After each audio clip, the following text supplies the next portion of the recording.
Aí, agora vai. Aí.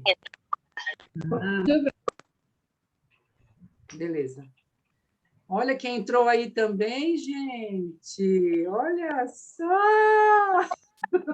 Olha, vale a pena, viu, gente? A gente tem que ir atrás, tem que falar. Mulherada, vocês não estão participando da reunião de mulheres online. Aí elas aparecem, tá vendo? Aí faz assim, colar, assim. Puf. Faz assim, colar, assim. Oh. Isso. Venha.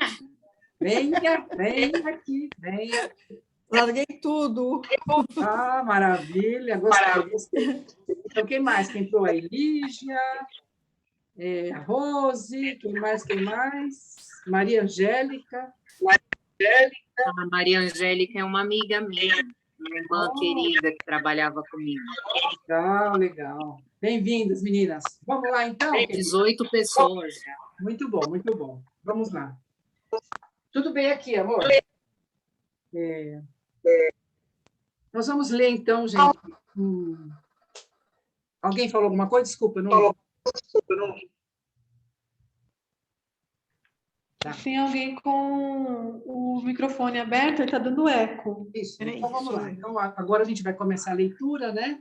Eu peço para todo mundo, então, fechar os microfones. Só quem estiver falando, né, vai ficar com ele aberto. Daqui a pouco eu passo a palavra para a Janaína, que vai fazer o louvor, e depois a Débora vai estar com a palavra.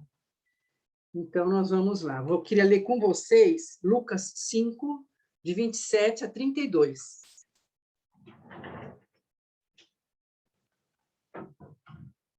Lucas 5, 27 a 32.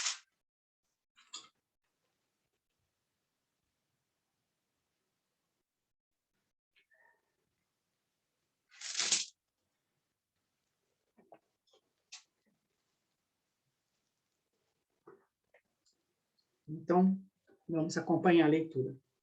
Jesus come com os pecadores. Então lhe ofereceu Levi um grande banquete em sua casa, e numerosos publicanos e outros estavam com ele à mesa. Nós vamos falar de hospitalidade hoje, não é, Débora?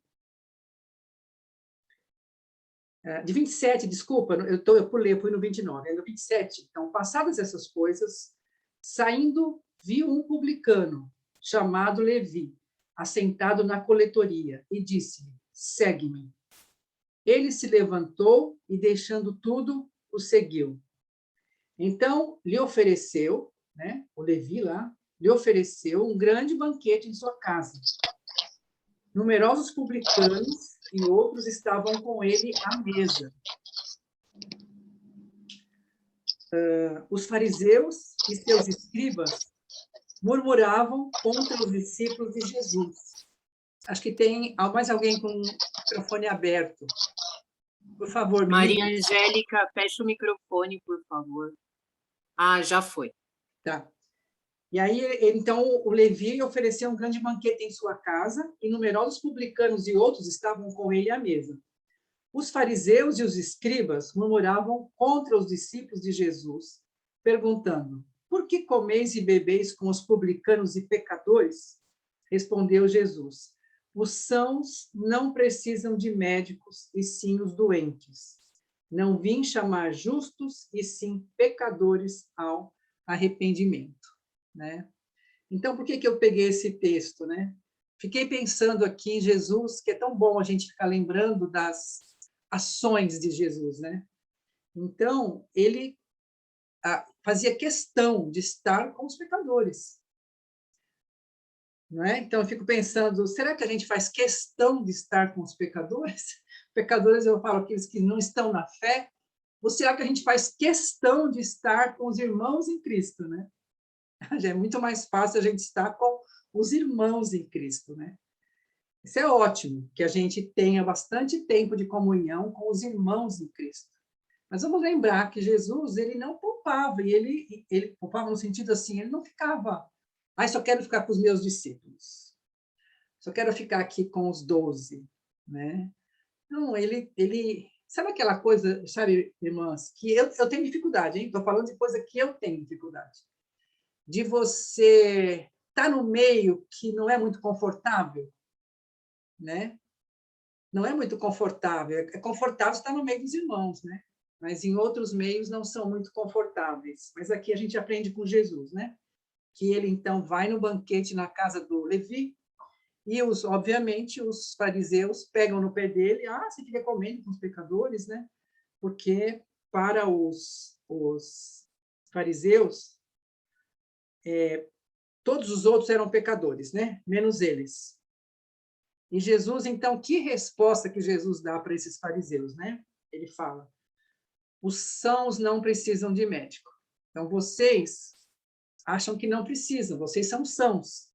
Então, ok, mas eles precisam de médico. Então, eu tenho que ir até eles, né? Então, que essas coisas que a gente tem aprendido com João, né, possa ajudar a destravar assim, um pouco a nossa consciência, né, a nossa mentalidade, né?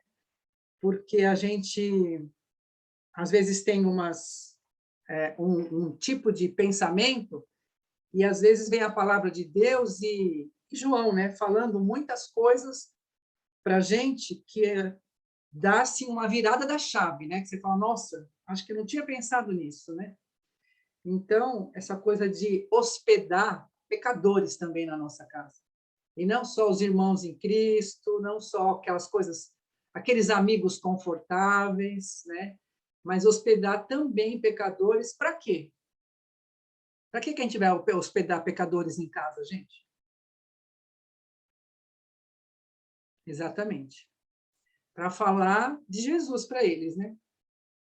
Para ver se na conversa eles se sentem também pecadores, se reconhecem pecadores, e se reconhecerem, é uma oportunidade. Porque Jesus, quando chamou Levi, rapidinho Levi levantou e foi, né? Então, às vezes, as pessoas estão só ali precisando alguém falar alguma coisa, alguém jogar alguma coisa, né? Então, uma palavra para mim muito forte essa, né? De que eu preciso abrir minha casa mais para pecadores, no sentido, vocês estão entendendo, né? Pecadores é como Jesus está falando, mas é para as pessoas que não são irmãos ainda em Cristo, né? Uma vizinha que não está na fé ainda, mas que eu posso chamar para ela vir tomar um lanche em casa e a gente poder começar a se aproximar, né? Para falar da fé. É isso, mas hoje quem está com a palavra é a Débora, para falar sobre essa questão da hospitalidade e essas coisas que João ensinou para nós, né? Então, vamos ouvir primeiro, vamos orar, vamos ouvir o louvor, a Janaína, depois a Débora com a palavra. Obrigado a Deus por essa oportunidade que o Senhor nos dá de estarmos na Tua presença, ainda que cada uma na sua casa, mas estamos na Tua presença, Senhor, porque nós estamos reunidas em Teu nome.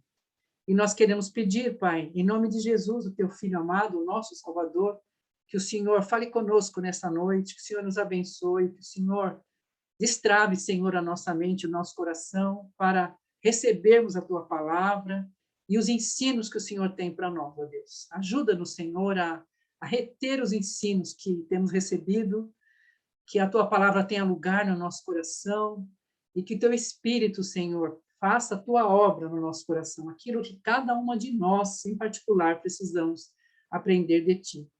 Fala conosco nessa noite, abençoe a Débora na ministração da Tua palavra, abençoe a Janaína com louvor, e abençoe cada uma de nós, ó Deus, recebendo a Tua palavra, que o Teu Espírito Santo nos conduza nesse momento de comunhão e de estudo da Tua palavra. Em nome de Jesus é que eu oro, Pai, nós oramos. Amém, Senhor. Janaína? Oi, boa noite, irmãs, a paz. Eu deixei no bate-papo a letra do hino que a gente vai cantar hoje. Tá dando para ouvir? Sim.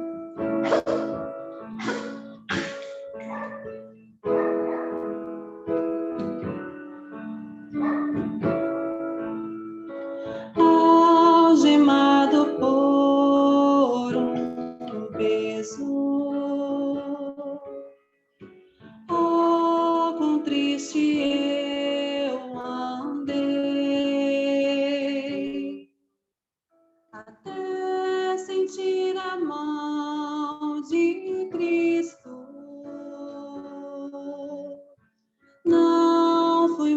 nosso mesmo eu sei. Tocou-me, Jesus, tocou-me, de paz encheu meu coração.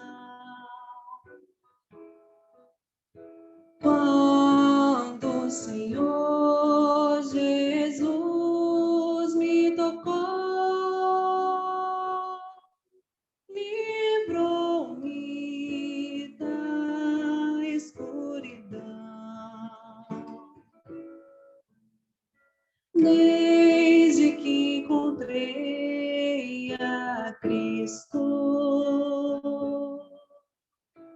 e senti seu terno amor, eu tenho achado paz e vida.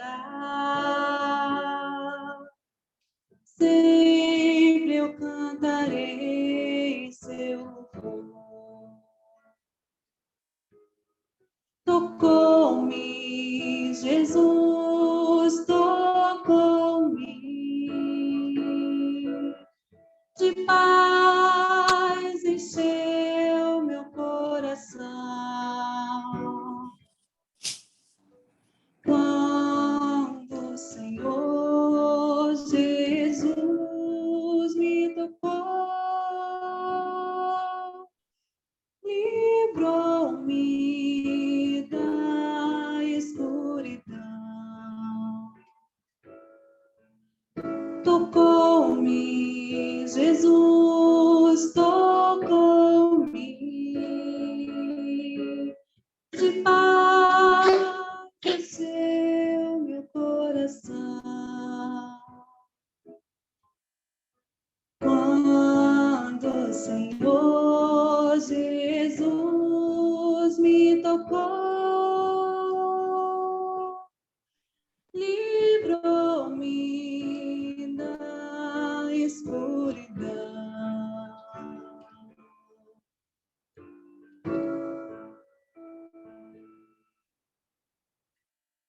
Amém. Amém.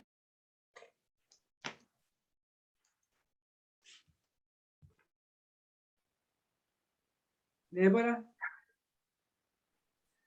Graça e paz, meninas. Boa noite. Antes de orarmos para começarmos com o capítulo de hoje, confiram aí, está todo mundo com o microfone fechado. Deixa eu olhar aqui.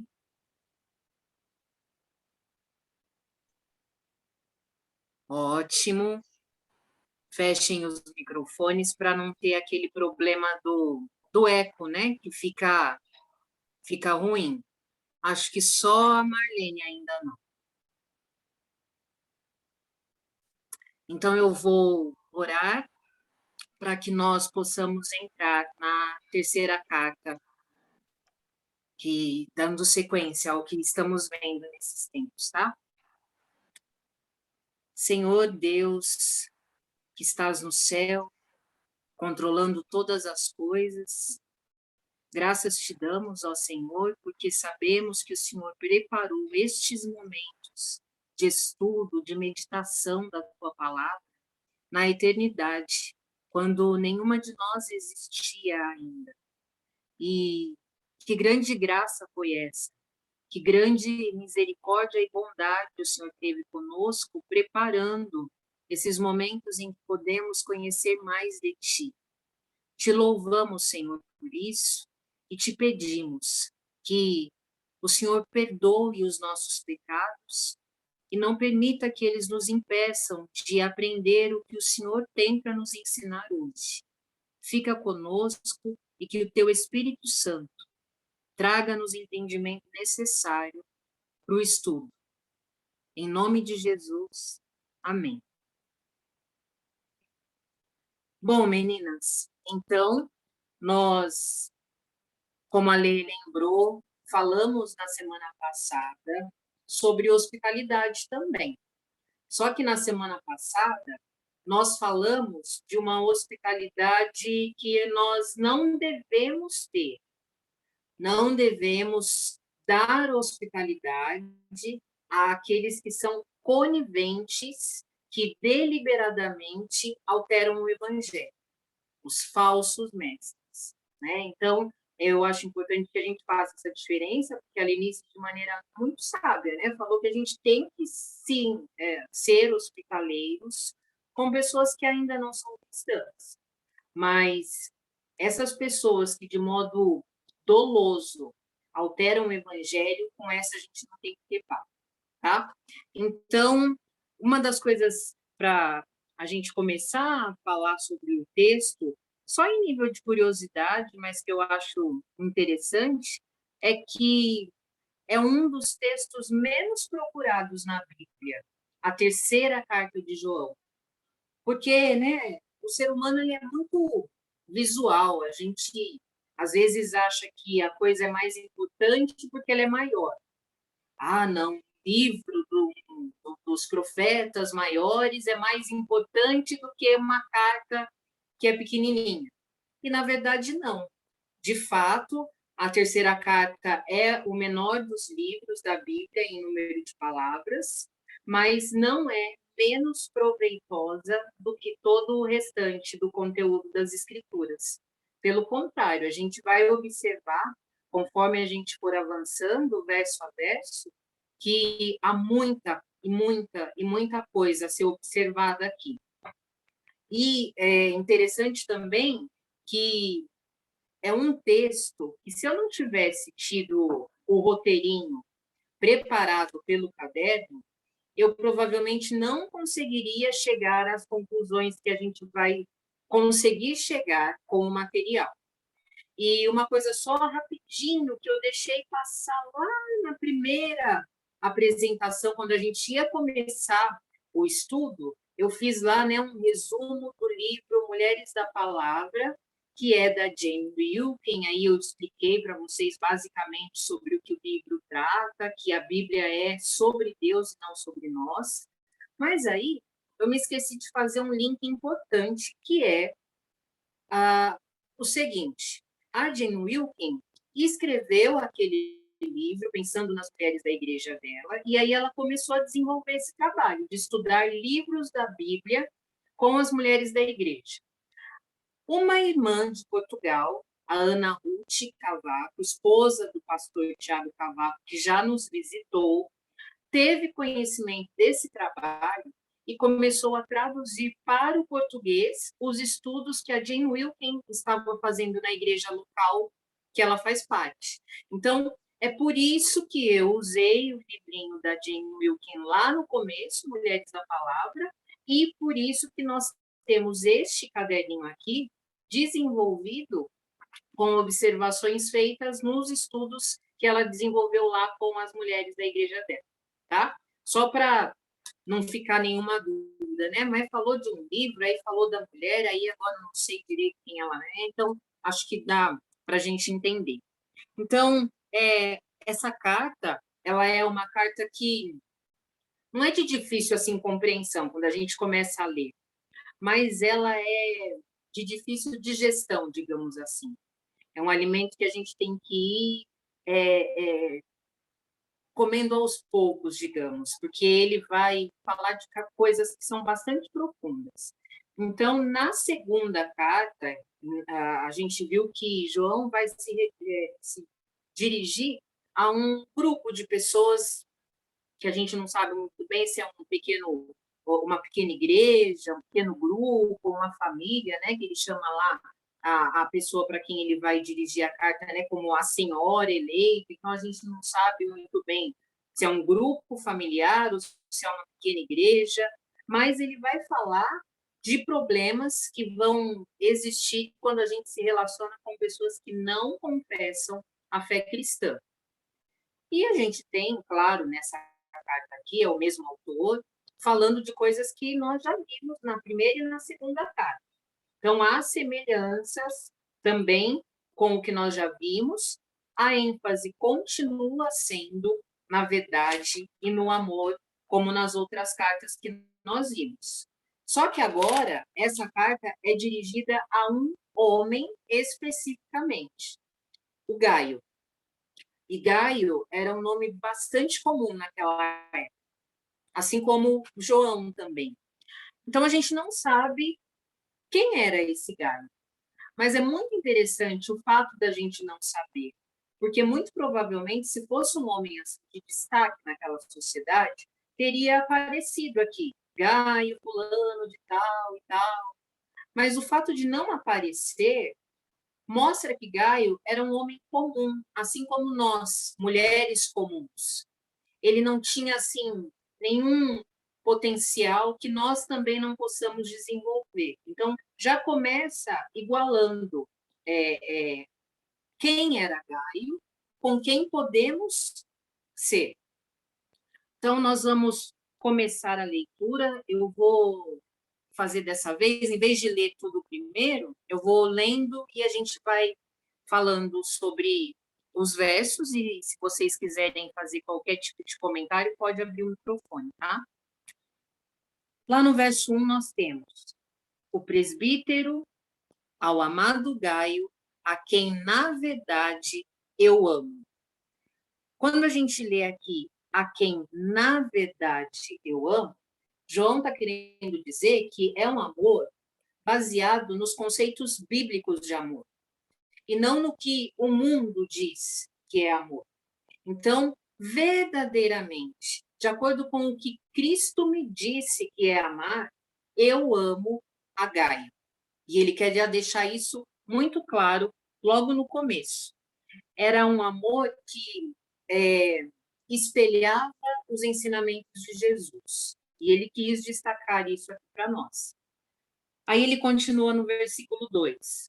Amado, desejo que te vá bem em todas as coisas e que tenha saúde, assim como vai bem a tua alma. E aqui é muito diferente. Essa saudação, esse desejo é muito diferente do que a gente está acostumado a ver. Porque aqui, o que vai ter destaque é a saúde espiritual e não a saúde física. Nós temos esse costume, principalmente nós que somos mulheres, a gente presta atenção e valoriza bastante a aparência. Não é um problema se isso não acabar, né, caindo lá no pecado da vaidade. Também é algo que temos que combater. Mas aqui, Paulo vai começar a dar o direcionamento da carta, porque ele vai mostrar para nós aqui, olha, vamos prestar atenção no que importa de fato. E ele já está dizendo o que importa aqui.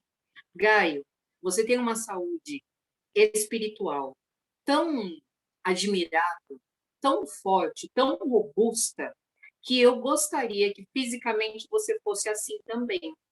Isso alegraria o meu coração. Então, às vezes a gente olha para uma irmã, para um irmão, e a gente vê a pessoa bonita, arrumada, com uma aparência boa, né? A pessoa tem um porte físico atlético, e a gente fala, nossa, aquela pessoa ali, ela tem uma boa saúde. Não necessariamente. Às vezes, fisicamente, ela tem problemas também. Mas, para que a gente saiba a respeito da saúde espiritual, precisa mais do que olhar. A gente precisa de conviver, de conhecer um pouco mais profundamente aquela pessoa, aquele irmão. Vejam, então, como, assim como toda a palavra, né? As cartas de João, elas são assim, costuradas mesmo, umas nas outras. Porque na semana 8, a gente parou para conversar sobre a importância da comunhão. E ele está falando isso aqui novamente, né? Para que eu saiba, se um irmão está saudável espiritualmente, eu preciso que algumas coisas aconteçam. Aqui, especificamente, a gente sabe que João não estava próximo a Gaio, mas ele tinha como receber essas informações, e a gente vai falar um pouco também sobre isso mais à frente. Mas nós, irmãs, às vezes, nos preocupamos mais com a saúde física do que com a saúde espiritual. Só que a gente se esquece que se nós não estivermos em um momento de saúde espiritual muito, muito, muito bem fortalecida, nutrida, a gente não consegue enfrentar problemas de saúde física, por exemplo. Ou quando a gente está abatido espiritualmente, até o corpo sente, né? A saúde emocional fica alterada, a gente perde o apetite ou a gente passa a comer demais, enfim, não dá certo. Então, a primeira coisa que é importante que a gente preste atenção a essa saudação de João é a importância que devemos dar à saúde espiritual, a nossa e a das pessoas que estão próximas a nós também. A gente vê João dando um valor que a gente precisa aprender exercitando. Não é algo que a gente vire uma chavinha simplesmente. Para que a gente comece a prestar atenção na nossa saúde espiritual ou na saúde espiritual das irmãs, a gente precisa ter intencionalidade, como quase tudo no cristianismo, né? A gente precisa estar decididas a saber como anda espiritualmente a Janaína, como a Miriam está espiritualmente. E aí a gente vai pensar em formas de descobrir isso. Isso é importante.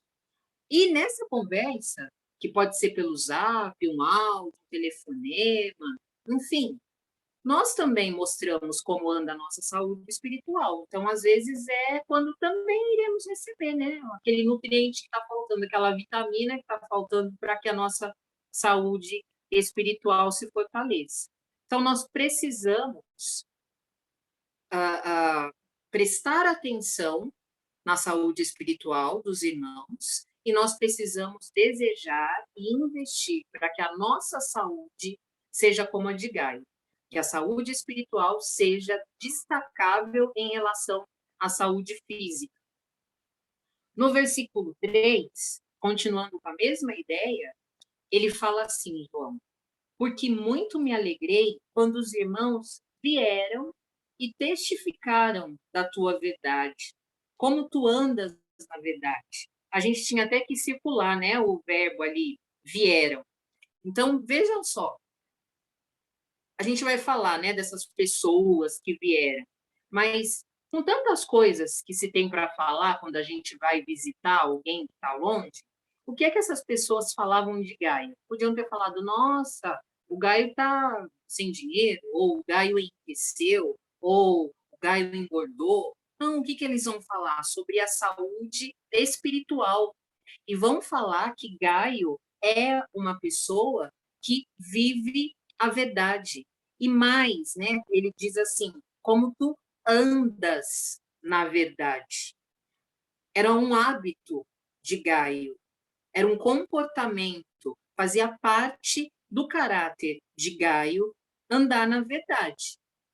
Então, é algo que é interessante, porque quando a gente começou a estudar as cartas de João, a gente falava sobre isso, né? Sobre a importância de entender o que é uma prática, né? Quando a gente estudou lá, que pratica o mal, a prática é esse costume, é fazer como se a gente estivesse no piloto automático. E o piloto automático de Gaio era o de andar na verdade. E a gente vai observar, conforme a gente vai avançando na leitura da carta, que há pessoas que visitam a igreja, né, de Gaio e que testemunham, testificam como ele se comportava na verdade, mas a gente também observa como João fala. Ele fala assim, porque muito me alegrei. Ele se alegrou em saber que Gaio estava forte espiritualmente e que Gaio andava na verdade. É mais uma dica, uma segunda dica do que nós devemos nos importar de fato, com quem nós devemos nos alegrar. Nós devemos nos alegrar todas as vezes que nós vimos alguma irmã ou um irmão caminhando na verdade. Isso é motivo de grande alegria. Então, a gente observa em outras traduções, por exemplo, que aparece assim, que Gaio é fiel à verdade, pois vive segundo a verdade, né? Em vez de anda, aparece a palavra vive, para dizer que a prática dele era essa.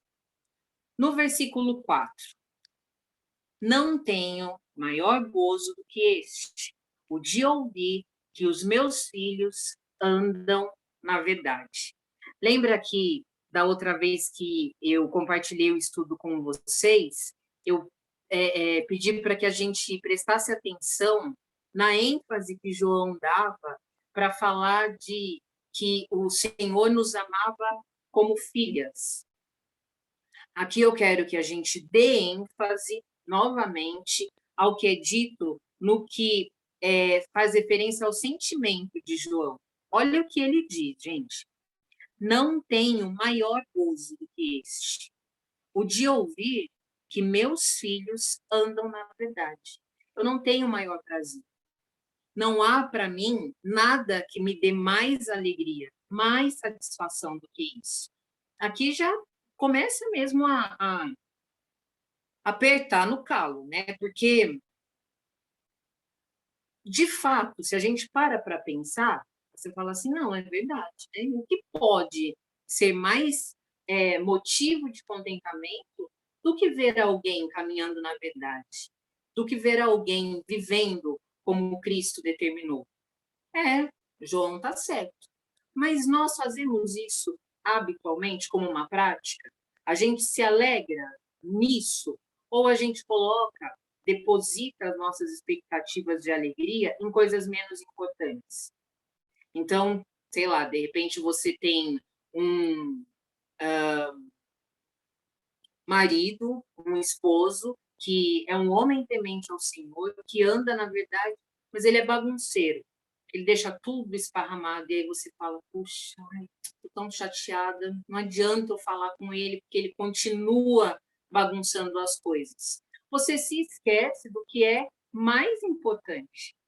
A alegria de ter alguém caminhando na verdade, principalmente alguém próximo a gente, deve ser superior a qualquer outro motivo de tristeza e qualquer outro motivo de alegria.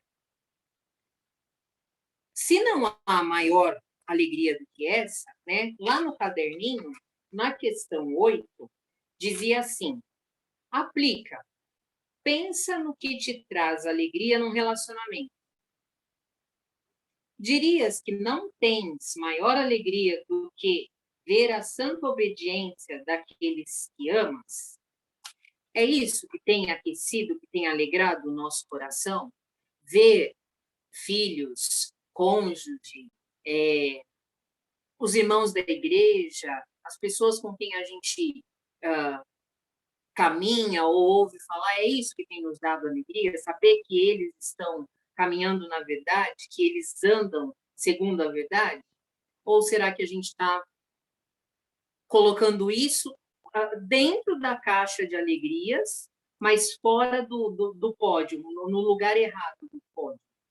Então, irmãs, outra dica aqui, outro direcionamento que João nos dá, desculpe, a prioridade é que uma pessoa esteja saudável espiritualmente e, ela estando saudável espiritualmente, que eu me alegre plenamente nessa situação, nessa condição. Isso não é um detalhe, isso não é pouca coisa.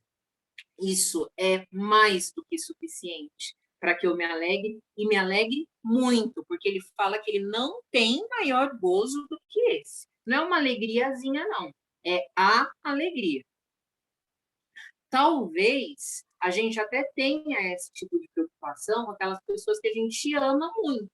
Um filho, um marido, o irmão, os pais. Ai, não, olha, eles estão bem de vida, passou na faculdade, está casado, mas que eu quero mesmo é que eles sejam salvos, que o Senhor se revele a eles. Com essas pessoas, até talvez a gente não tenha falhado nesse quesito, de querer se alegrar quando eles conhecerem a Cristo, ou já se alegrar porque eles conhecem. Mas e as outras pessoas? E os outros que estão à nossa volta?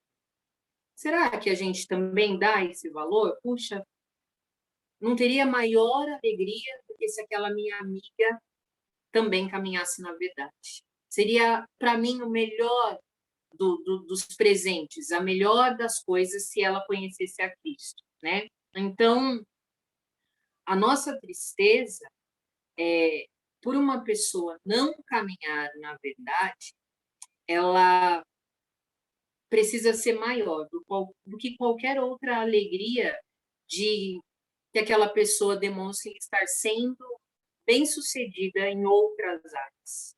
Se ela não caminha na verdade, não vale nada ser bem-sucedida no mundo. Não vale de nada essa alegria que é terrena e que mais cedo ou mais tarde vai acabar, vai passar.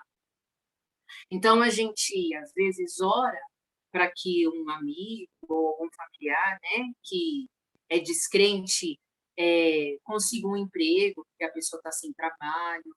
A gente dedica tempo de oração, porque a pessoa está com problemas no casamento.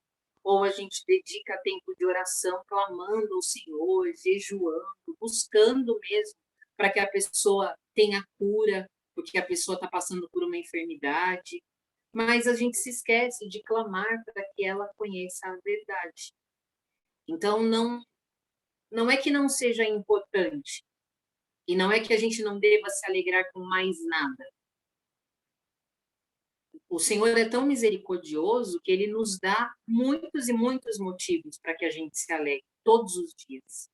Mas que a gente arrume isso na nossa lista de prioridades, né? Coloque as coisas no lugar, lá na nossa estante de prioridades. O que deve ser a minha maior alegria? O meu filho entrar para a faculdade ou ele conhecer a Cristo? O que deve ser a minha maior tristeza? O meu pai estar brigando com a minha mãe ou o fato dele não caminhar na verdade? Então, é importante que a gente coloque as coisas no lugar. De novo, com intencionalidade, que a gente passe a olhar, nós viremos os olhos para essas coisas, para a gente prestar atenção mesmo. Essa pessoa, ela está na verdade? Que bom, que alegria. Ela não está. O que eu posso fazer, então, para mudar essa situação? Tem outro aspecto também que é importante quando a gente está aqui lendo o verso 4, né? Ele fala, não há maior alegria do que ver alguém, um dos meus filhos, né? Um daqueles que eu amo, caminhando na verdade.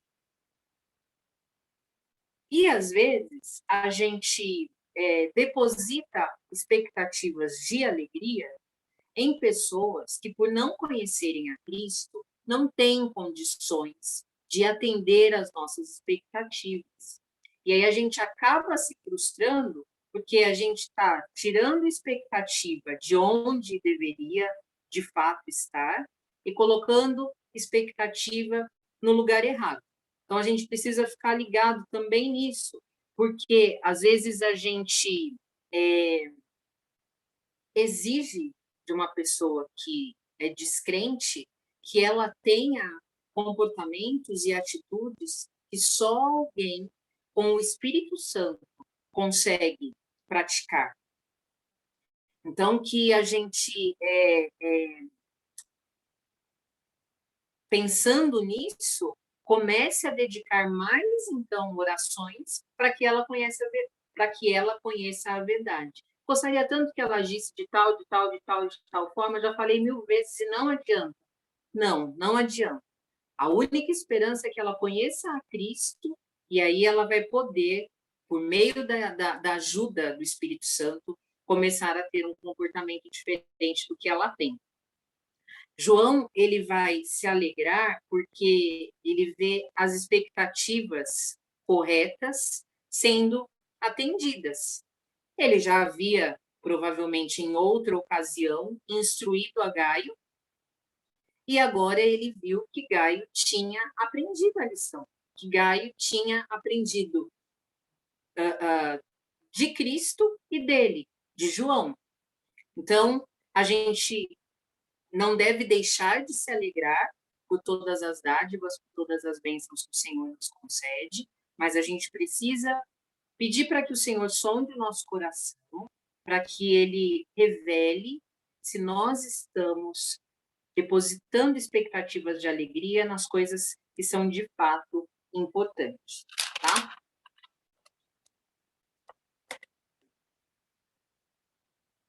Como eu vou saber, então, o que é de fato importante? Aquele básico. É importante se glorifica a Deus. Se é algo que glorifica a mim ou a homens, não é importante.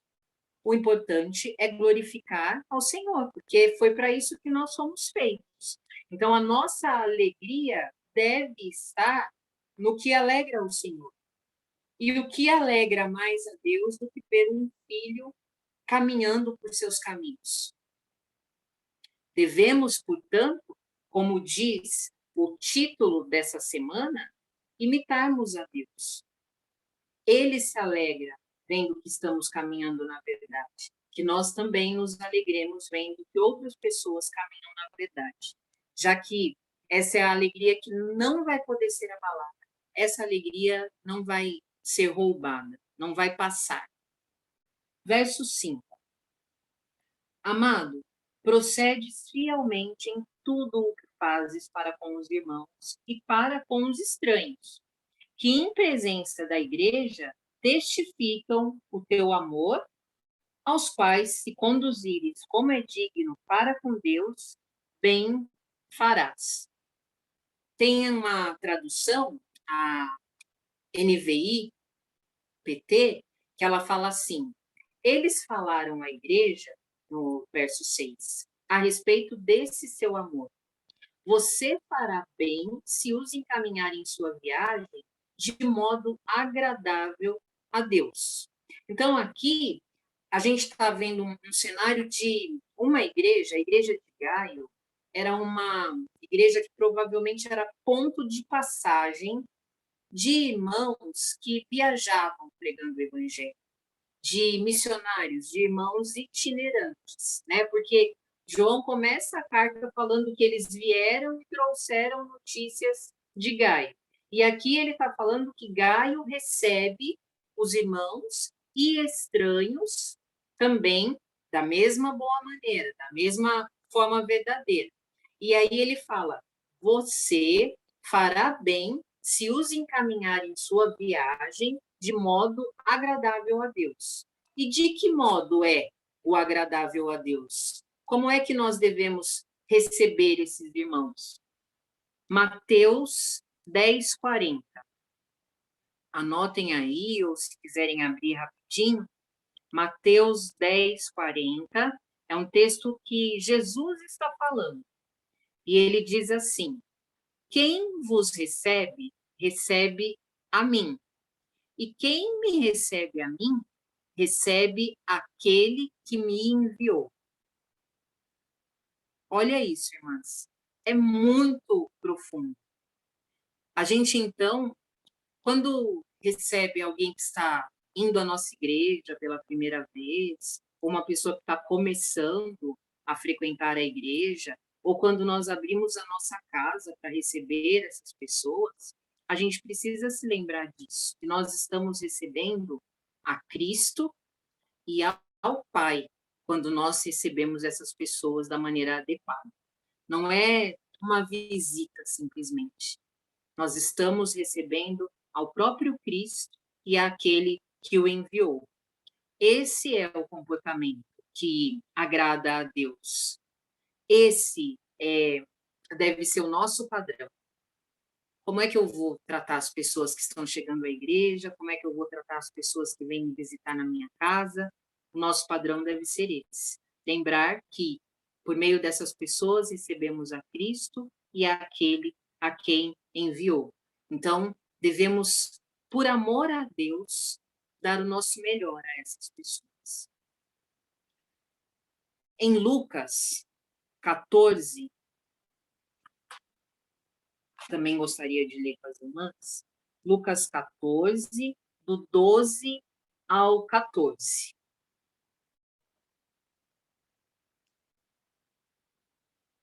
Diz o texto: e dizia também ao que tinha convidado: quando deres um jantar ou uma ceia, não chames os teus amigos, nem os teus irmãos, nem os teus parentes, nem vizinhos ricos, para que não suceda que também eles te tornem a convidar e te seja isso recompensado.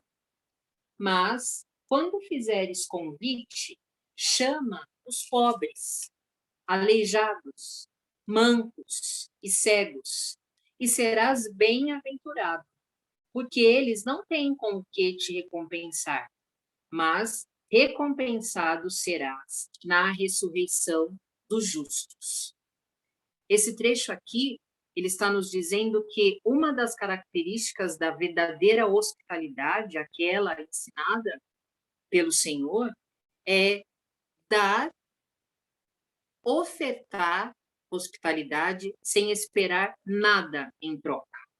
Independente se a pessoa tem ou não como retribuir, nós não devemos esperar nada em troca daquela pessoa, porque a gente não está recebendo a pessoa somente, mas sim a Cristo e aquele a quem o enviou. E é importante também que a gente fale a respeito do que é hospitalidade, porque talvez a gente esteja pecando por não saber o que é, de fato, ser uma pessoa que exerça a hospitalidade da maneira adequada. E a Ana Ruth, ela vai destacar isso, e ela fala, olha, a gente precisa entender que hospitalidade não é entretenimento, não é o que eu vou fazer para distrair a pessoa enquanto ela estiver na minha casa, não é o que eu vou oferecer para ela quando ela for lá na igreja no final do culto, não é isso. Entretenimento tem a ver com o meu desempenho, eu. Já quando a gente está praticando hospitalidade, tem a ver com o outro, com o que o outro vai estar recebendo. E, é claro, é muito bom, né, a gente ter alguma coisa gostosa para oferecer para alguém que vai nos visitar. É muito legal a gente estar com a casa em ordem, tudo ajeitadinho, ter um cantinho confortável para, de repente, receber um irmão que precisa passar uma noite ou um período na casa da gente. É muito importante que a gente consiga essas coisas, mas isso não deve ser o determinante. Não deve ser o que vai dizer se você vai oferecer hospitalidade ou não. Você não deve decidir se você vai oferecer hospitalidade ou não, só se a sua casa estiver impecável, só se você tiver um banquete para oferecer para a pessoa. Não, porque o foco não é esse. O foco é servir a pessoa. Tem a ver com o outro. O foco é o outro. O foco não é a casa, o foco não é a comida, o foco são as pessoas que estão sendo recebidas. Às vezes, então, a gente, de novo, inverte as prioridades. A gente deixa de exercer a hospitalidade, que é a ordenança do Senhor, porque a gente acha que é mais importante estar com a casa 100%. Ou porque a gente acha que tem que oferecer uma coisa assim muito diferente, um almoço com muitas coisas.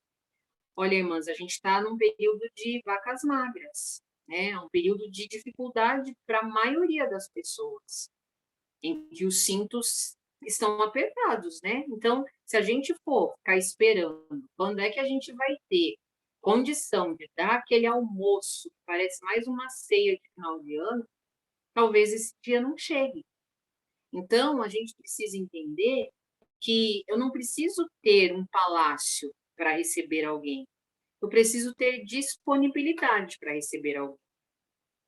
Eu preciso ter a intenção de receber essa pessoa. E aí, eu posso oferecer um café, um chá, um pãozinho com manteiga, um arrozinho com feijão, um ovinho, o que eu tiver.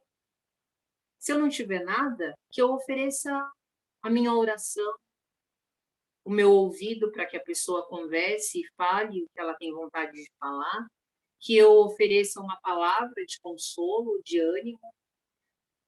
Essa é a verdadeira hospitalidade, né? Quando a gente oferece a gente mesmo. Oferecer você é o importante. Lembrando que o oferecer você é o você que imita a Cristo. Não é qualquer você, né? Não é o você que só peca. É o você que imita a Cristo. E aí a gente falou na semana 8, né? Lá com a Michele falou sobre como é importante que a gente tenha comunhão umas com as outras. A localização da nossa igreja às vezes dificulta, porque são poucas as pessoas que moram próximas da igreja. Mas aí naquele dia mesmo a gente teve ideias, né, de marcar um dia de ir ao parque, ou se você é uma pessoa que não tem muitas restrições para receber pessoas na sua casa por conta da pandemia, que você chame essas pessoas para irem à sua casa, né? Mas que a restrição não seja coisas que não têm importância. A questão da pandemia é algo importante, né? Não é para ignorar o período pelo qual nós estamos passando. Aí vai de cada um. Tem gente que já está recebendo pessoas, outros que ainda estão esperando mais um pouco, mas, enfim, que a gente esteja colocando as coisas nos seus devidos lugares, priorizando aquilo que deve ser priorizado. Eu cresci num ambiente que não era hospitaleiro, não era uma casa que estava aberta à visitação. E eu achava que era assim mesmo, né? A minha avó não gostava de receber visitas e também não gostava que eu fosse visita na casa de ninguém. Então, eu não tinha esse costume. Depois de convertida, que fui conhecer, né, o que o Senhor falava sobre a hospitalidade, fui desenvolvendo comunhão com os irmãos, é que eu fui descobrir o quanto isso era importante. Mas ainda é um pecado que existe em mim, porque eu, por muitas das vezes, deixei de ser hospitaleira porque eu dava importância a essas coisas aqui que não são importantes de fato na hospitalidade. Então, eu evitava a hospitalidade porque eu achava que o ambiente que eu tinha para receber as pessoas não era um ambiente adequado. E não é isso, porque às vezes a pessoa que está indo te visitar, inclusive ela nem está querendo nada, é ela que está querendo te ver. Não, ela nem está querendo ser vista, mas ela está querendo ir lá para ver como você está. Então, é importante que a gente pare e reflita sobre isso também. E, de novo, peça ao Senhor que sonde os nossos corações para que isso não vire também algo para que a gente se exiba, sabe? Eu sou uma pessoa, nossa, super hospitaleira. Pode vir na minha casa a hora que você quiser, porque aí você vai estar fazendo para impressionar os outros, e não porque o Senhor se agrada disso. Então, a gente precisa mesmo sempre, né, clamar ao Senhor que, por meio do Espírito Santo, nos revele como nós estamos agindo, quais são as intenções do nosso coração, para que, se houver pecado, haja arrependimento e a gente possa calibrar as coisas da maneira como devem ser. Então, às vezes esse negócio de, né, olha, eu queria muito receber você na minha casa, mas agora eu só vou receber gente lá depois que eu terminar a reforma. Além de tudo, às vezes, faz com que aquela pessoa que não é nem tão madura na fé assim, ache que isso é mais importante, né? Ela até estava disposta a abrir a casa dela, mas aí você falou isso, ela fala, é mesmo, né? Melhor eu reformar a casa primeiro, aí depois eu começo a chamar as pessoas para ir na minha casa. Então, a gente, às vezes, com esse tipo de pensamento, não só deixa de ser alguém que oferece hospitalidade, como a gente também atrapalha que irmãos desenvolvam a hospitalidade. É muito bacana ter uma casa ajeitada, em ordem, é muito gostoso poder receber as pessoas do jeito que a gente acha que as pessoas devem ser recebidas. Mas, no nosso contexto, se a gente for ficar esperando, tá tudo quadradinho mesmo, ou redondinho, né, para que a gente receba as pessoas, não vai sair nunca isso. A gente sabe que nós somos um grupo de pessoas com realidades diferentes.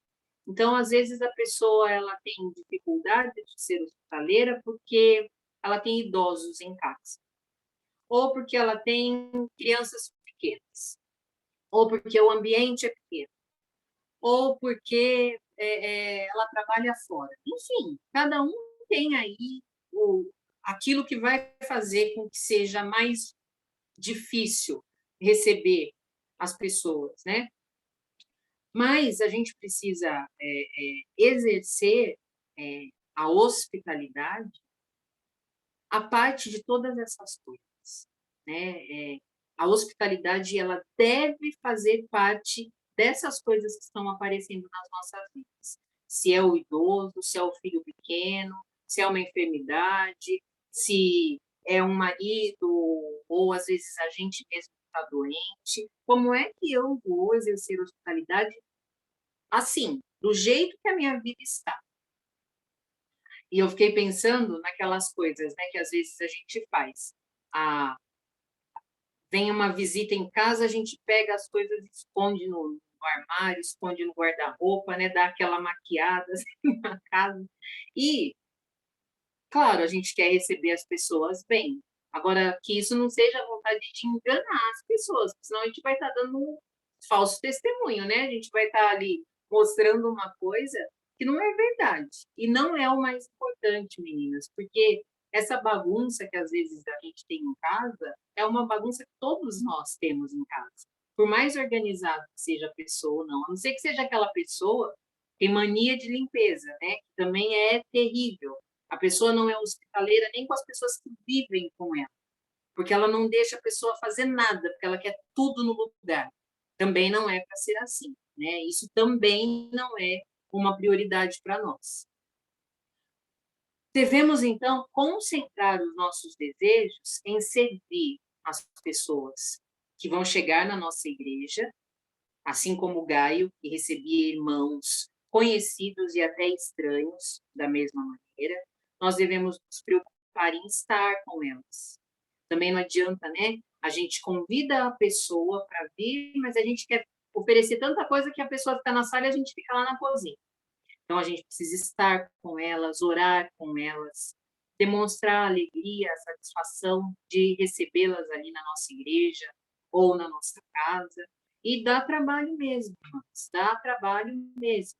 Mas é a nossa obrigação, nós devemos fazer dessa forma, mesmo dando trabalho, né? A gente sabe que, às vezes, dá trabalho antes e dá trabalho depois de receber pessoas em casa.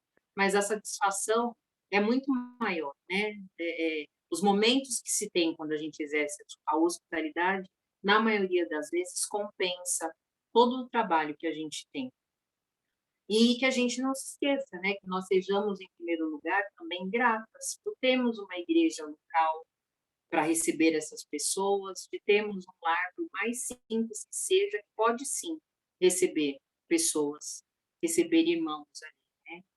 Então, os requisitos para que a gente seja a pessoa hospitaleira que agrada ao Senhor é o desejo da hospitalidade e a generosidade, a misericórdia, né? De abrir mesmo mão de algumas coisas para abrir a nossa casa para as pessoas. Eu me lembrei, quando eu estava vendo essa parte do estudo, daquela viúva que vai dar esmola, né? Então, ela dá tudo que ela tinha, era pouquinho, mas era tudo que ela tinha. Valia mais do que aqueles que estavam dando grandes fortunas, porque eu acredito que a hospitalidade tem a ver com isso. Não interessa o que você vai servir no almoço ou no lanche. Interessa que você dê o seu melhor, que você exerça a hospitalidade, lembrando que você está recebendo a Cristo, aquele que o enviou, e que o Senhor ele não precisa de nós para absolutamente nada. Então, servir a Ele é um privilégio, que nós sejamos gratas por poder exercer a hospitalidade. Que o Senhor nos ajude, né, nesse desafio. E, às vezes, assim, a gente fica pensando assim, sei lá, se viesse o Paul Washer visitar a igreja, não ia faltar gente querendo receber em casa, né? Porque já pensou que legal tê-lo ali, tomando café comigo, ministrando ali a minha família. Isso, às vezes, até infla a vaidade das pessoas, né? Quero receber porque é alguém que é mais importante.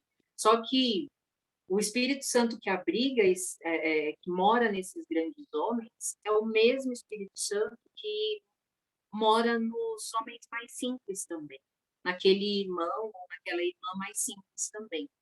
Então, é a eles que nós estamos recebendo.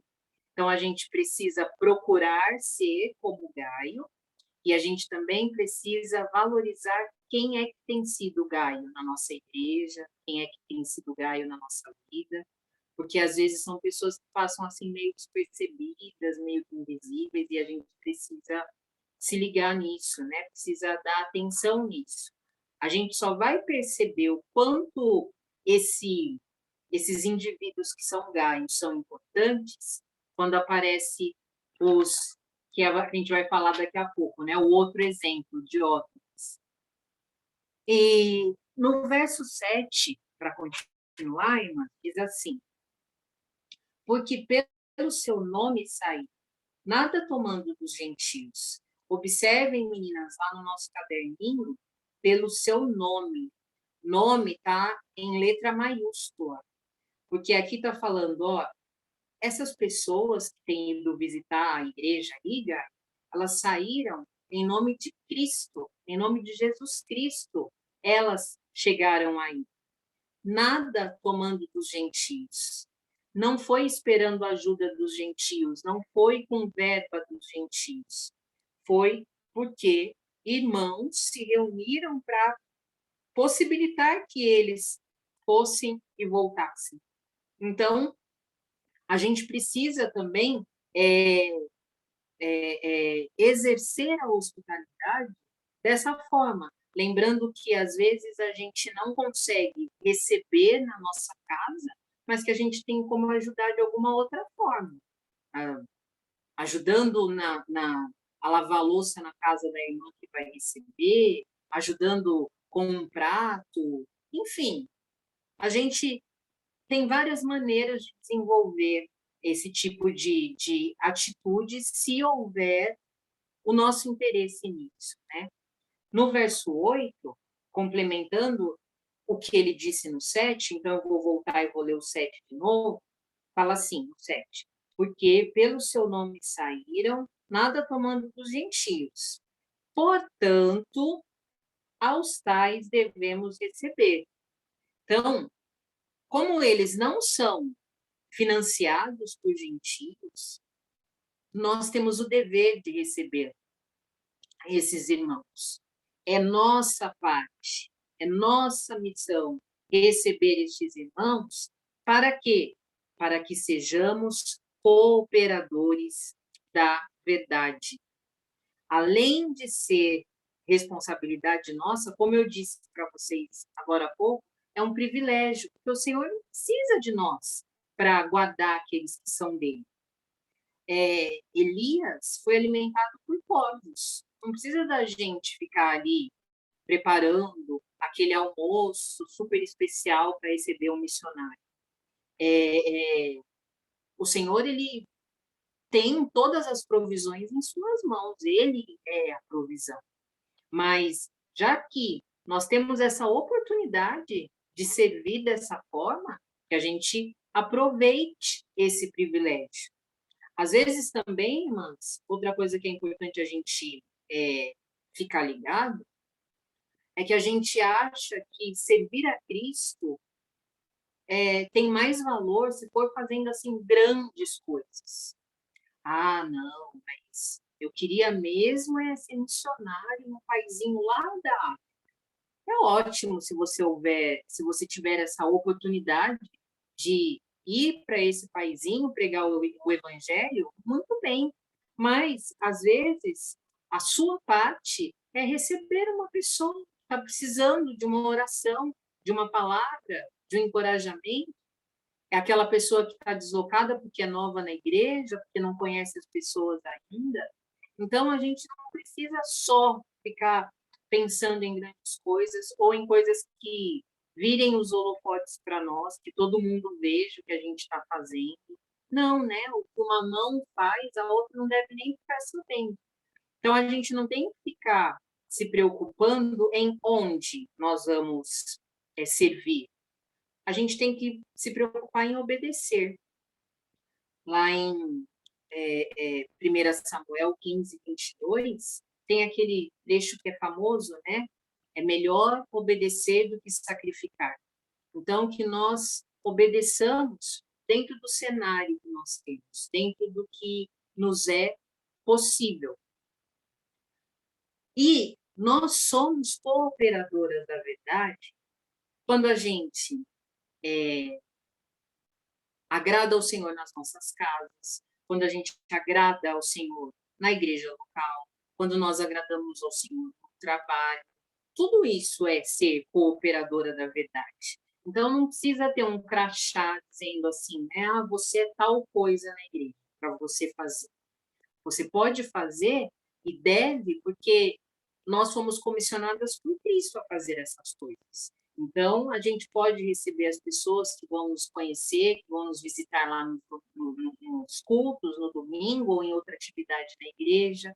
Mesmo a gente não sendo da liderança, a gente pode fazer isso e devemos fazer isso para que a gente consiga agradar ao Senhor em todas as coisas. Aí a gente vai ter uma mudança de tom aqui, no verso 9 e no 10. Tenho escrito à igreja, mas Diótrefes, que procura ter entre eles o primado, não nos recebe. Pelo que, se eu for, trarei à memória as obras que ele faz, proferindo contra nós palavras maliciosas, e, não contente com isso, E não contente com isso, não recebe os irmãos, e ainda impede os que querem recebê-los, e os lança fora da igreja. Então, a gente primeiro tem o exemplo a ser seguido, de Gaio. Agora vem o exemplo que nós não devemos seguir, Diótrefes. E João deixa bem claro o que é mais importante para Diótrefes. Diótrefes procura ter entre eles o primado. Ele quer toda a atenção, ele quer todos os aplausos, todos os louros para ele. Ele é interessado em ser o que mais se destaca, acima da obra de Cristo, acima do que é importante de fato. E a raiz grega para a palavra maliciosa, né, para a palavra malícia, é muito interessante porque ela faz referência, irmãs, àquele momento em que a água está prestes a ferver, que a água está prestes a entrar em ebulição. Então, às vezes, né, quando a água ferve, até derrama da panela. É isso que a malícia faz. Diótrefes, além de querer toda a atenção para ele, que as coisas fossem do jeito dele, que ele se destacasse, ele era maledicente, ele era fofoqueiro, ele fazia fuxico. E as coisas acabavam transbordando. Essa é a malícia que João faz aqui. Esse é o efeito da malícia, né? E eu lembrei de quando a gente antigamente tinha que ferver o leite antes de consumir. E aí a gente colocava o leite lá na caneca e ficava lá esperando o leite ferver e o leite não fervia. Aí a gente falava, vai, vou ali só, enquanto o leite não ferve, fazer tal coisa. Mas era só virar as costas 1 segundo que o leite transbordava da panela, né? A gente só escutava o barulho já, sujando o fogão limpinho que a gente tinha acabado de deixar. Então, o que é que a gente tem que fazer, irmã, se a gente não quiser que o leite transborde, que a água transborde da panela na hora que ela está fervendo? O que a gente tem que fazer? Alguém abre aí o som.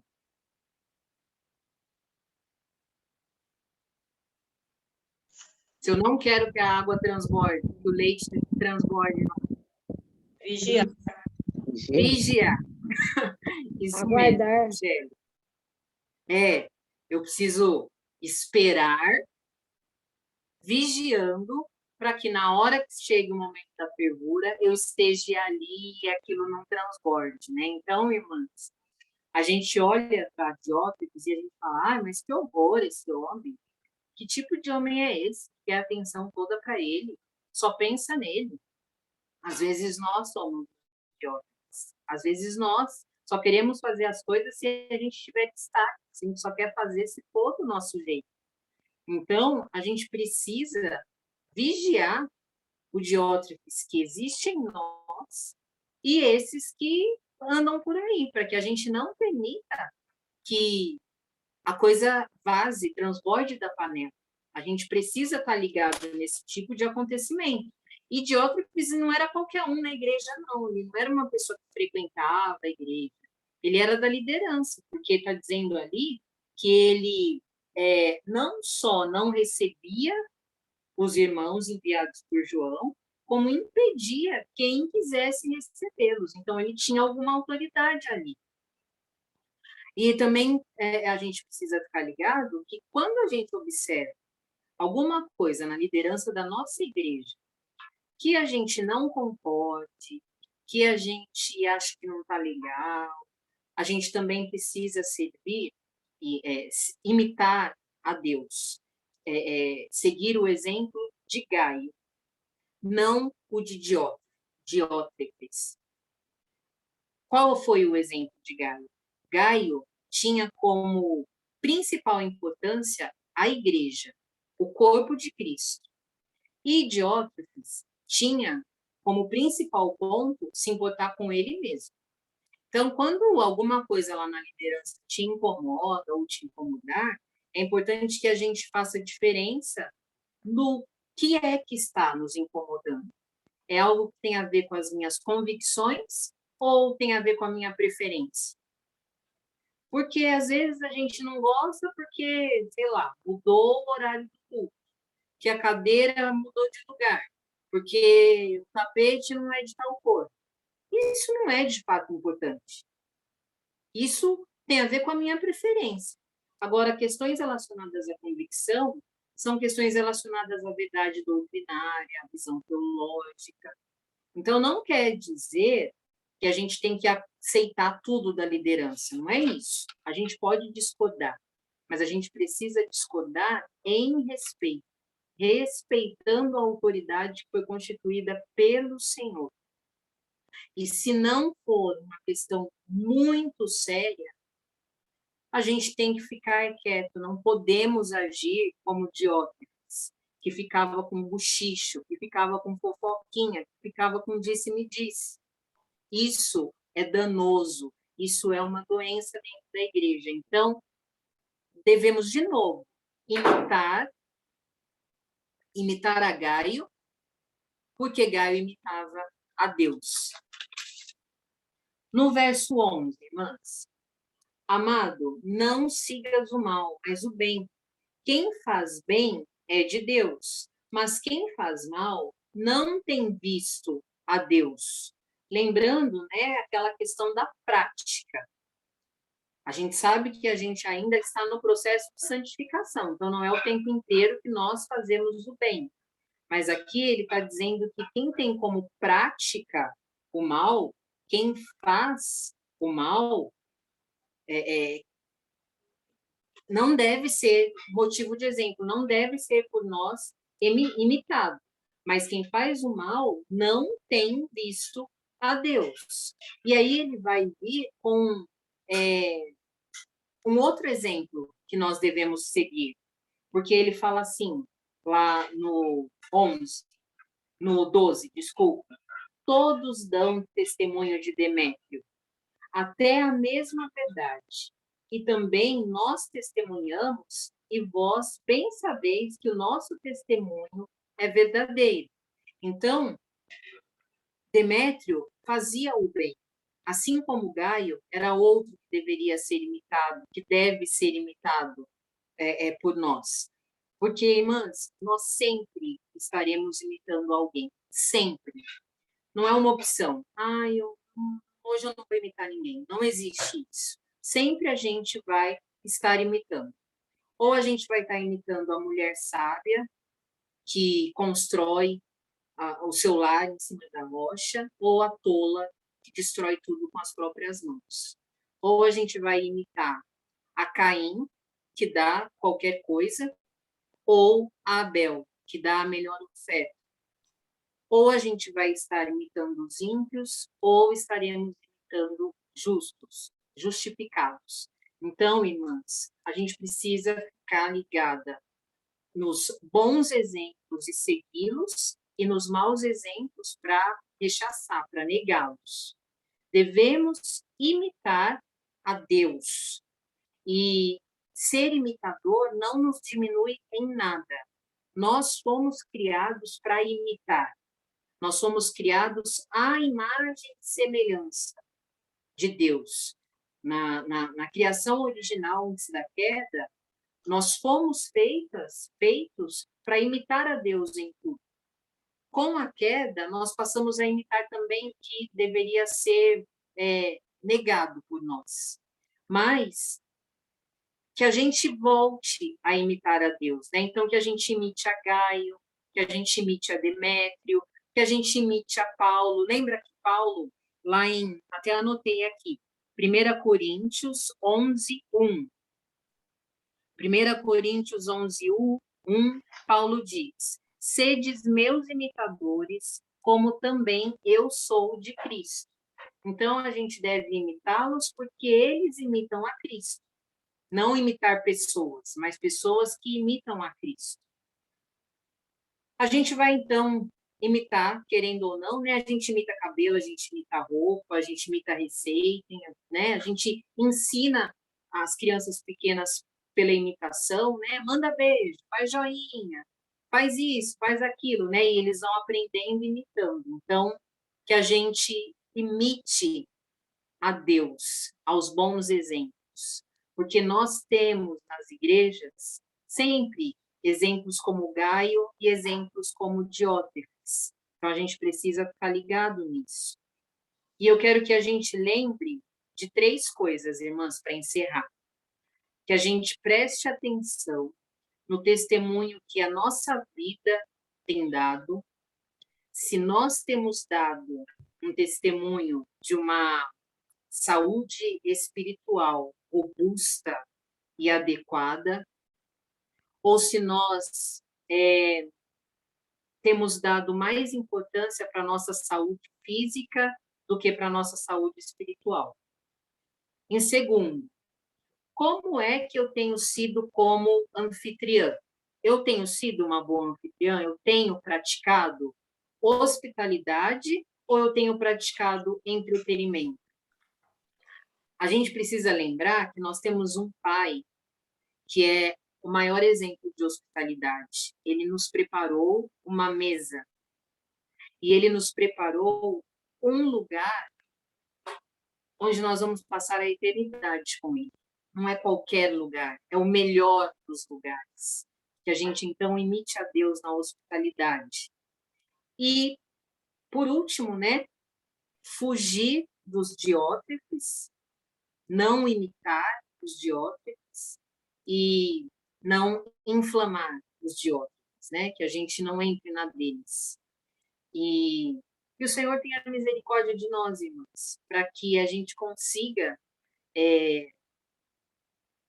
imitar a Deus com mais frequência, com mais profundidade, com mais integridade, né? Que seja não só uma prática visível às nossas ações, mas que seja do nosso coração mesmo.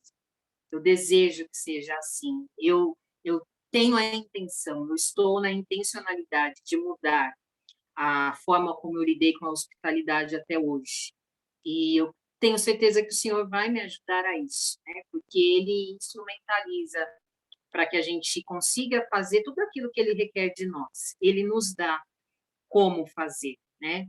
Então, eu vou orar e aí a gente conversa um pouquinho, tá? Senhor Deus, nós te agradecemos pelos inúmeros ensinamentos dessa carta. Te agradecemos, Senhor, porque o Senhor preparou essa palavra sabendo que era necessário para nós ouvi-la hoje. Nós te agradecemos, Senhor, pelos exemplos que nos foram dados, tanto os exemplos que devem ser seguidos, como aqueles que devem ser evitados, aqueles que devem ser negados. Te agradecemos, Senhor, porque o Senhor nos dá a possibilidade de, por meio do teu Espírito Santo, imitarmos os bons exemplos. E eu te peço, Senhor, que o Senhor nos ensine a servir, que o Senhor nos ensine a sermos os últimos, porque a tua palavra diz que os últimos serão os primeiros. Então, que o Senhor coloque isso no nosso coração, que nós tenhamos a intenção de sermos os últimos daqui em diante, Senhor. Revela, Pai, o que está oculto em nosso comportamento, que ainda praticamos de modo equivocado, intencionalmente ou não, com relação à hospitalidade. Que nós possamos, Senhor, imitá-lo em tudo, o quanto mais. Em nome de Jesus. Amém. Amém. Isso, meninas. E aí, quem gostaria de falar alguma coisa, alguma dúvida, algum comentário? Oi, Débora. Oi, Ana. Primeiro eu quero agradecer, porque, assim, foi maravilhoso o estudo.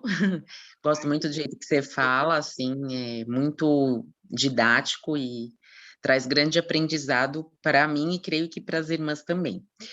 Então, assim, de verdade, de coração, né, te parabenizo, porque sempre é muito edificante.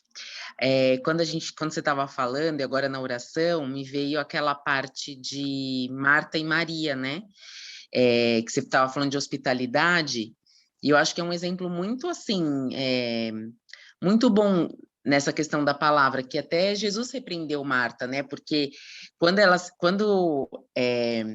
receberam Jesus em casa, não que é errado, como que você falou, fazer as coisas para a pessoa que está indo na sua casa, no caso Jesus, não é errado, Marta tinha essa intenção de dar e fazer o melhor para Cristo, mas Maria, no caso, ela resolveu se assentar aos pés de Jesus e aprender dele, né, isso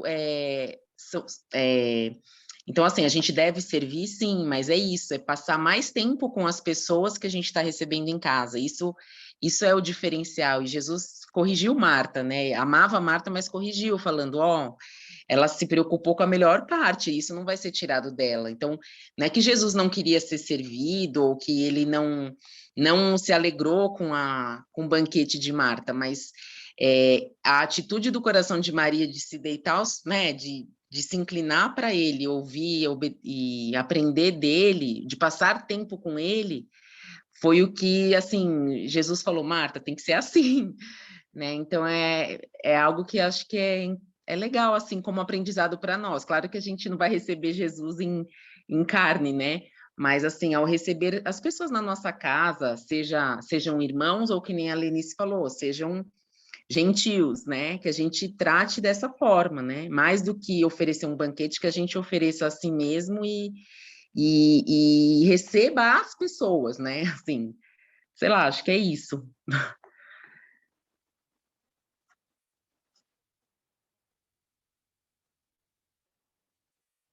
Mais alguém? Eu acho que, por mais trabalhoso que seja, né, preparar um almoço, um jantar, ou um cômodo para receber as pessoas, né, eu acho que a gente tem essa dificuldade, porque dar de si mesmo é sempre mais difícil. né? Uhum. Se entregar mesmo, se ofertar para o outro é o mais difícil de tudo. Então, que o Senhor realmente nos ajude, e Ele ajudará.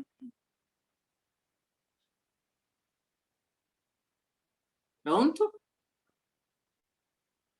Débora, Seu você microfone, fala amigo. em intencional, né? Eu gostei de ver você falando dessa palavra intencional, né? Porque não adianta a gente fazer de má vontade, né? Ai, alguém tem tipo assim, né?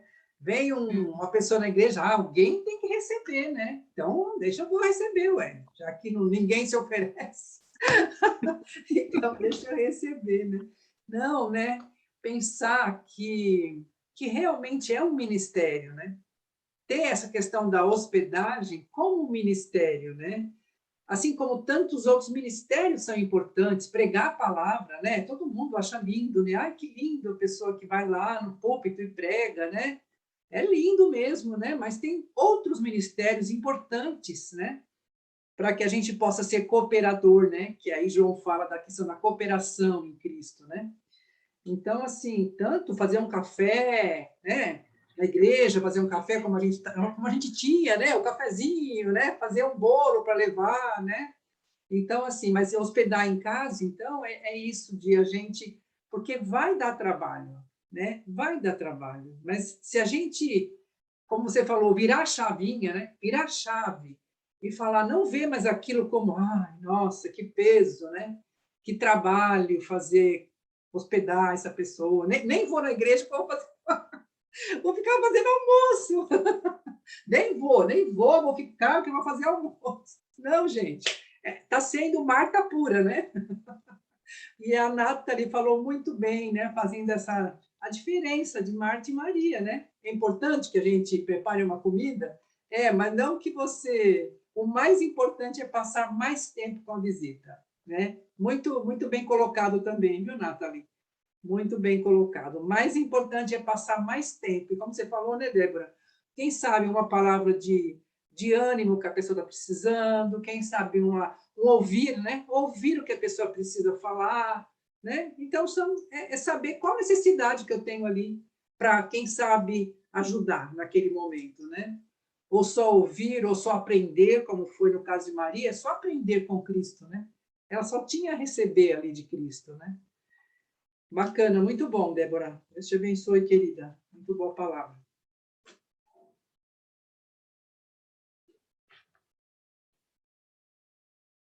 O teu está fechado agora. Pronto, meninas? Mais algum comentário? Lígia? Não? Pri? Eu só vou dizer que eu acho muito bom o que foi falado, mas eu acho que ambas as coisas têm um peso e têm uma hora, né? Porque você recebe uma pessoa em casa para conversar, mas dependendo do horário, dependendo de onde a pessoa veio, de você sabe como é que a pessoa está, como é que você vai confortá-la de uma maneira em que você mostre que você é irmã daquela pessoa e está querendo abrir a sua casa para ela. Então, eu acho que as coisas têm o seu peso. Assim como o exemplo que a Nathalie falou de Maria e Marta, são impressionantes. Eu usei isso há muitos anos atrás para falar, mas a gente não pode depreciar o que Marta fez também. Eu acho que aquele foi um aprendizado muito bom para ela, que Maria pegou a melhor parte, ninguém vai tirar, mas a segunda parte também não foi mal, porque muitas vezes Jesus, quando se encontrava com os discípulos, até ele falava assim, vocês não vão me servir alguma coisa, como foi lá na praia com os discípulos quando estavam pegando os peixes? Não tem algo que eu possa comer? Porque Jesus era homem aqui, ele também sentia fome. Então, todas as coisas, quando são feitas de coração, quando são feitas com amor, elas são importantes. Então, eu acho que elas têm um peso bom. Evidentemente que o peso de estar abrindo o coração e falando das suas coisas, isso acolhe mais a pessoa, como ser. Mas a pessoa tem todas as necessidades acudidas naquele momento em que a pessoa abre a casa e dá tudo que tiver. Não precisa esconder toda a bagunça debaixo da cama, nem dentro do armário, mas precisa abrir as portas. E a gente não tem aberto as portas como deveria. Eu não tenho aberto as portas como deveria. Então, isso é um conselho para mim, uma ordem para mim. E eu acho assim que as 3 cartas de João nos ensinam aquilo que Jesus disse que ele é a vida, a verdade e o caminho. Ele fala isso, não é? Ele diz que é. Então, João mostra que Jesus é a vida. A segunda carta de João, ele fala da verdade. E aqui ele fala o caminho. E o caminho é esse. É o caminho de você estar mostrando como Jesus foi, andando nos passos dele e mostrando que nós temos que servir aos irmãos como Cristo nos serviu a nós em todo o tempo, né? Mas foi muito bom, Débora.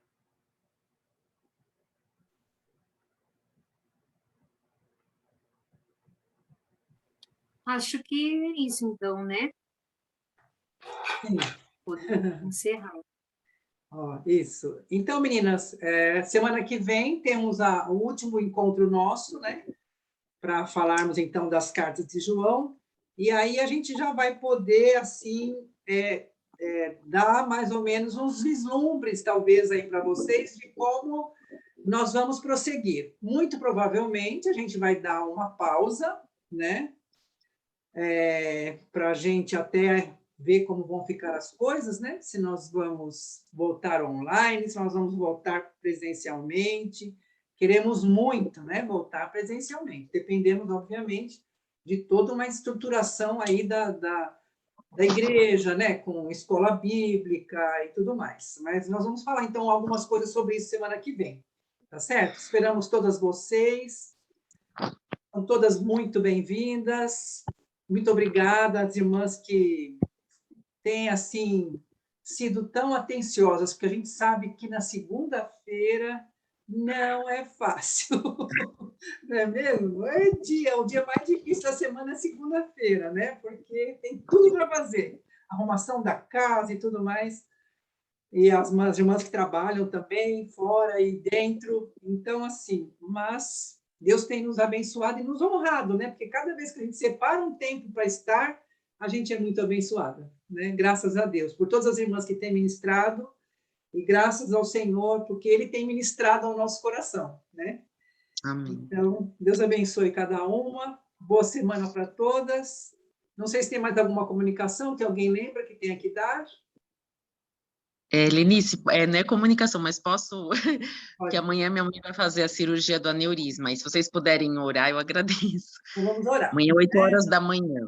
Tá certo. Então, você quer explicar da cirurgia da sua mãe, bem rapidinho?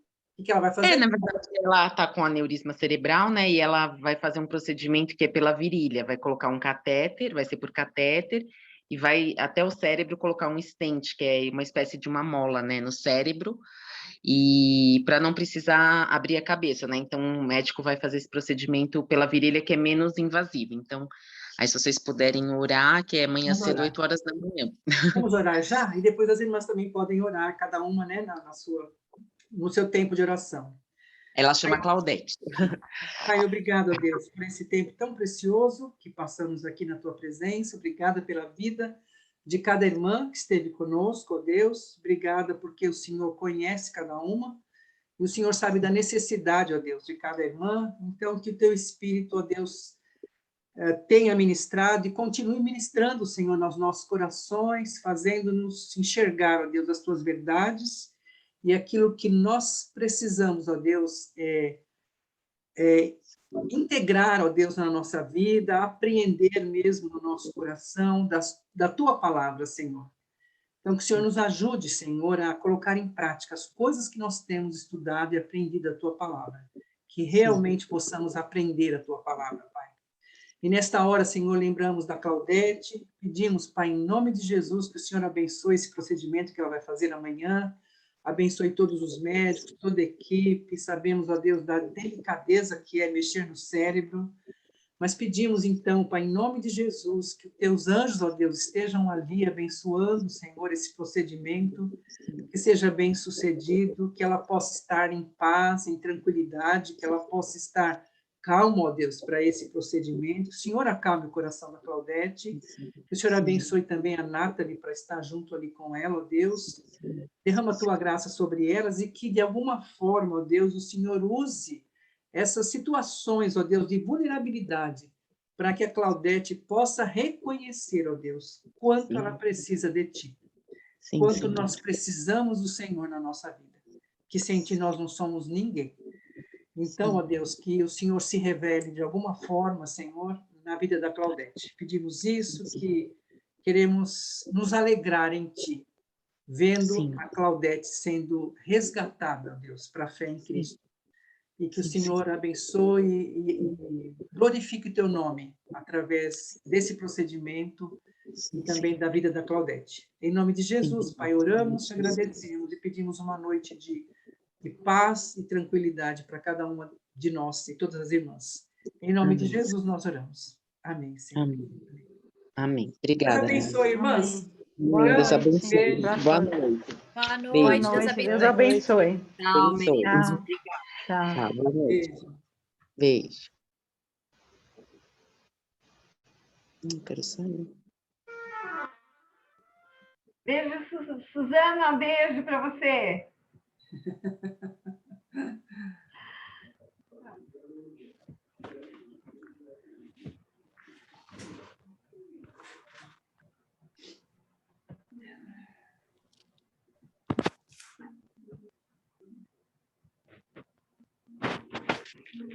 Nossa, voltou aqui? Mas que coisa, Lívia.